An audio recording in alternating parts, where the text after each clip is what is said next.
आणि तुम्हाला भेट नसले तर तुम्ही हळूच अंतरवाले निरोप द्या, हे लय पियत आहे म्हणून. त्याला गोदावरीत घेऊन असं नीट करतो ना, बसून लांब जा. वाटलं होत राव आपल्या संसाराचं, काय पागल झाला तू. यावर्षी तुम्हाला सप्तासाठी यायला लागेल. दिलेल्या शब्दाप्रमाणे मी आपल्या रुटीनगरमध्ये आलो, कारण आपण आता दौरे बंद केले. त्याच्यामुळं तुम्ही मुंबईला आले, रिझल्ट तुम्ही मोर्चात सहभागी झाले, तुम्हाला प्रत्येक वेळेस रिझल्ट दिला. फुटलो नाही. अरे लय पैसे दिले असते राव मला. टाळ्या गावाचे तर तुम्ही एकटे अशा माल दिला असता. लाथ मारली पठ्ठ्याने तुमच्या रक्ता मासाचा आहे, गद्दारी नाही करू शकत. माझ्या लेकरा बाळाला खाली मान घालून चालावं लागणार सर, एक पाऊल नाही उचलणार. काही पण जे तोंडाले ते करायचं, बोलायचं. आमच्या काही एवढे सोपे काही एवढे कच्चे का काय का. ज्या दिवशी माझ्या गाडीवर दगड पडत ना, ते शिकतो नेत्याच्या गाडीवर राज्यात कोणत्या कोपऱ्यात असू दे दगड पडलेत म्हणून सांगायचं. कुठे काहीतरी हे मावळे होते सगळ्या जाती धर्माचे, असंही सांगितलं जातं. आम्ही कुठं कोणाला सोडलं? आरक्षण मागितलं आमच्या गरिबाच्या लेकराला, म्हणून तुम्ही जातीवाद समजायला लागला. त्याला मी काय करू शकत नाहीये. सगळ्या बातम्या विरोधांना दिल्या गेल्यात. तुम्ही आसपास चारच असावं, पण जेव्हा भावाचे कट्टर असावं. इकडच्या तिकडं माहित्या करून येणारे, परंतु अवघड असतं.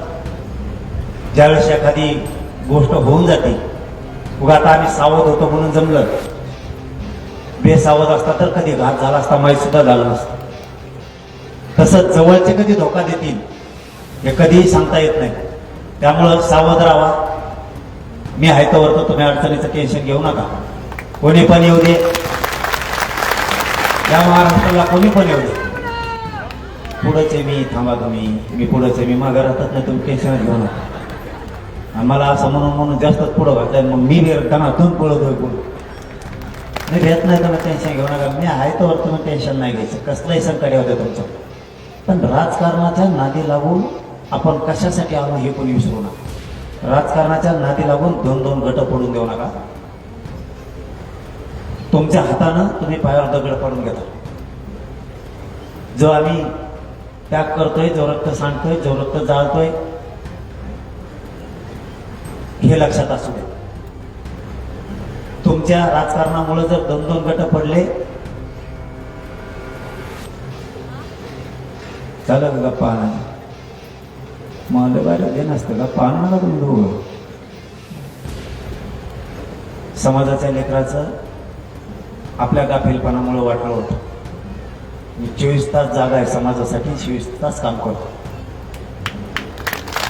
तुमच्याकडून मला कशाची अपेक्षा नाहीये. फक्त तुमच्यात दोन गट नको आहेत, एवढंच माझं म्हणणं आहे. राजकारण करायच्या दिवशी राजकारण करा, फक्त दोन गट नको आहेत. समाजाच्या हितासाठी एकत्र राहणं खूप गरजेचं आहे. आपले लेकरं बाळ लेकीबाळी लय मोठे करायच्यात आपल्याला. आणखी आताच आता आपले सगळ्या विभागात आरक्षण मिळाल्यापासून लोक चालले. तो जातीवाद नाहीये. आता तो काहीला जातीवाद वाटतो, त्याला मी काय करू शकत नाही. ज्याला वाटायचा त्याला वाटून द्यावा. काही काही म्हणतात छत्रपती शिवरायांनी सगळ्या जाती धर्माला घेऊन काम केलं. आम्ही कुणाला सोडलंय? आम्ही कुणाला सोडलंय? छत्रपती शिवरायांनी सगळ्या जाती धर्माच्या लोकांना सोबत घेतलं. ते मावळे होते सगळ्या जाती धर्माचे, असंही सांगितलं जातं. आम्ही कुठं कोणाला सोडलं? आरक्षण मागितलं आमच्या गरिबाच्या लेकराला, म्हणून तुम्ही जातीवाद समजायला लागला. त्याला मी काय करू शकत नाहीये. तुम्हाला मिळालं, आम्ही विरोध नाही केला. तुमचे लेकरं बाळा मोठे झाले, आम्ही कधी विरोध नाही दाखवला. आमच्या लेकरा बाळाच्या पण भावना समजून घ्या ना. आम्ही तुमचे लेकरं आमच्या लेकराच्या नजरेतून बघितले. डापा 60-70 वर्षात मराठ्यांनी आरक्षणाला विरोध केलेला एखादा मोर्चा दाखवा. याला देऊ नका म्हणले लोक दाखवा. आणि मग आता आम्ही मागतो तर तुम्ही का देऊ नका म्हणताय? नेमका जातीवाद कोण करताय? तुमच्या लेकराप्रमाणे आमच्या लेकराबाळाला समजा. तो जातीवाद नाहीये. गोरगरिबाच्या लेकराबाळाच्या लय हाल आहेत. तुम्ही आता पुण्यात आहेत सगळे, आपल्या मराठवाड्यातले लोक आहेत तुम्ही सगळे. इथं तुम्ही ज्यावेळेस नोकरी करता, कष्ट करताना एक एक रुपया मागे ठेवता, लेख बाळ लेकर बाळ मोठे व्हावेत म्हणून त्यांना शिकून मोठं करताय.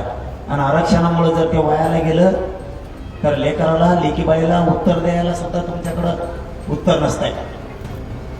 इतके काबाड कष्ट केले, पोरं शिकवले आणि नोकऱ्याला नाही लागले, उच्च शिक्षणात नाही गेले, किती वाईट वाटतं. तसं समोरच्यानी समजून घ्यायला पाहिजे.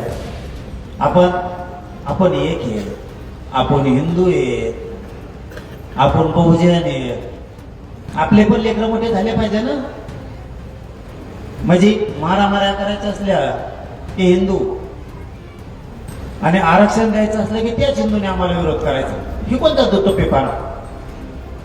एकीकडून तुम्हीच म्हणायचं आपल्या जातीवाद करायचा नाही, समान असलं पाहिजे. मग समानतेत आमच्या गरीबाचं लेकरू बसत नाहीये काय. आता जातीवादाचं उत्तर तुम्हीच द्या. आम्ही सांगितलंय कधी या समाजाला आरक्षण देऊ नका, आमच्या लेकरा बाळाला लागतंय म्हणून मागतोय. कारण तुम्ही एवढे बी बसलात ना, इथं बसलेला एक बी माणूस असा नाही की त्याला वाटत नाही आपलं पोरग किंवा पोरगी मोठं होऊ नये, असं एकाला सुद्धा वाटत नाही. ज्याला वाटतंय ना आपलं पोरग आणि पोरगी मोठी होऊ नये त्यांनी वर हात करा. इथं बसलेल्या कोणाला वाटतं माझं पोरगा किंवा पोरगी मोठी होऊ नये त्यांनी फक्त वर हात करा. आणि मग मी काय चुकीचं करतो? तुमचे लेकर बाळा मोठे व्हावे म्हणून संघर्ष करतोय.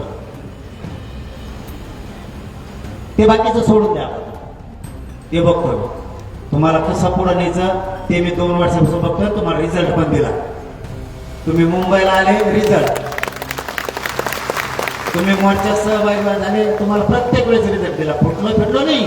अरे लय पैसे दिले असते राव मला. टाळ्या गावाचे तर तुम्ही एकटे अशा माल दिला असता.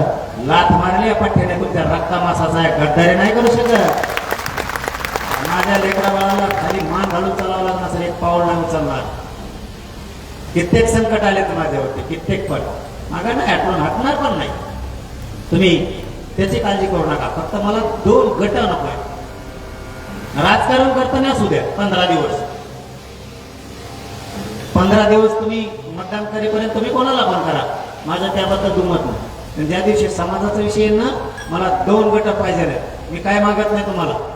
तुम्हाला माहिती आहे का कधी मरण येऊ शकतं? हो, मला इतके माझ्यावरती शत्रू झाले, कधी पण मारून टाकू शकते. सगळं कुटुंब डावावर लागलंय माझं.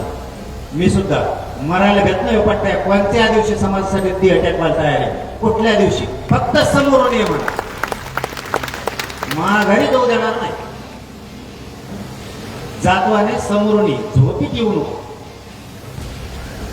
लई सांगते तुम्ही ऐकत असताना ना. आता कोणी म्हणते हल्लास करू. मी तिथे येत असतो ठेप्याला, काही पण जे तोंडाले ते करायचं, बोलायचं. आमचे काही एवढे सोपे काही एवढे कच्चे का काय का. ज्या दिवशी माझ्या गाडीवर दगड पडू ना, ते शिकतो नेत्याच्या गाडीवर राज्यात कोणत्या कोपऱ्यात असू दे दगड पडलेत म्हणून सांगायचं. कुठे काहीतरी नाटक करायचं, कुठंतरी काहीतरी बोलायचं, काहीतरी प्रकार करायचे. तुम्ही 2-3 गोष्टी करा. आता मी थांबतो. आवाज तरी काय कंपनी मला वाटलं ते आवाज. 1-2-3 कामं करा. मी थांबतो. तेवढी अपेक्षा आहे तुमच्याकडून, ते तुम्हाला द्यायला लागेल. पहिली गोष्ट मागच्या 2 वर्षापूर्वी सांगितलं होतं, आज पण सांग. दारू प्यायची सगळ्यांनी बंद करायची. व्यसनापासून सगळ्यांना लावलं. अजिबात दारू प्यायचं नाही कोणी. आणि मावशीवर तुम्हाला काम सांगून होतो, हे जर दारू पिले त्यांच्या भाकरी बंद करा. तुम्हाला काय करायचं होता भाऊ म्हणून मी मागे यायला असं गाठी लोकांच का. आणि तुम्हाला भेट नसले तर तुम्ही हळूच अंतरवाले निरोप द्या, हे लई पियत आहे म्हणून. त्याला गोदावरीत घेऊन असं नीट करतो ना, दारू बसून लांब जा. वाटलं होतं राव आपल्या संसाराचं. काय पागल झाला तुम्ही? माझ्या बापाच्या पैशाची घेत आहे का तुम्ही? रात्र दिवस राबता दारू प्यायला ना, कुटुंब टेन्शन मध्ये, पाहुण्याला वेळेस सगळे आपल्याला नाव ठेवतात. आपले मित्र पण आपल्यापासून लांब जायला लागले. त्यामुळे दारू बंद करा. इथं कोणी पेत आहे वर हात करा बरं. चायला लय मेंबर दिसतो वर हात करण्यात याचा अर्थ लय मेंबर दिसतो राहायला येतो मग मी इथं कोण कोण पेतोय बघतच तुमच्या दारू प्यायचा आता बंद करून तुम्ही पेतात काय वर हात करता म्हणून सोडून द्या लय आपल्या पूर्वजांनी कष्टातून आपल्याला राबून मोठं केलेलं आहे. आपल्या आईने आपल्या बापाने आपल्यासाठी पायात चप्पल नाही घातलेली, आपल्या आज्याने आपल्या आजीनं डोक्याला तेल नाही लावलं पण आपल्याला मोठे केले. त्याचा विसर पडून देऊ नका, जरा शाने व्हा. युगले बदलले आता. तुमच्याकडे तर काय बांधा फोडायचं कामच नाही, त्याच्यामुळे बांधा फोडायचं बंद करा म्हणायचं काम नाही. बांधच नाही पुढं दिली ग दिसते काय फोडी आता ते मला खेड्यात सांगायला लागतं बांधा फोडायचं बंद करा. ते बंद झालं आपले एकमेकावर केशी बंद झाल्या, बांधा फोडायचं बंद झालं, ते सगळं बंद केलं. जवळपास 85% आपले लोक आता बांध फोडत नाही तर केशी एकमेकावर करत. एवढा मोठा बदल झाला. त्यामुळे तुम्हाला ते एक काम सांगायचं, दादा दारू सोडा बांधा फोडायचं बंद करायचं, बांधच नाही बांध फोडायचं कुठून सांगा. आणि तिसरी गोष्ट, तुम्ही एक जीवाना, तुम्ही कोणत्या पक्षात असाल, तुम्ही कुठल्याही संघटनेत असाल, समाज म्हणून जो जो अंतरावर येते ना त्याला 100% सांगतो न्याय दिल्याशिवाय वापस पाठवणार. इतके प्रयत्न करा. मला पक्षाचं देणं घेणं नाही, फक्त सगळ्यांनी एकजुटीनं राहा. एवढाच माझा तुम्हाला या पवित्र व्यासपीठावर सल्ला आहे.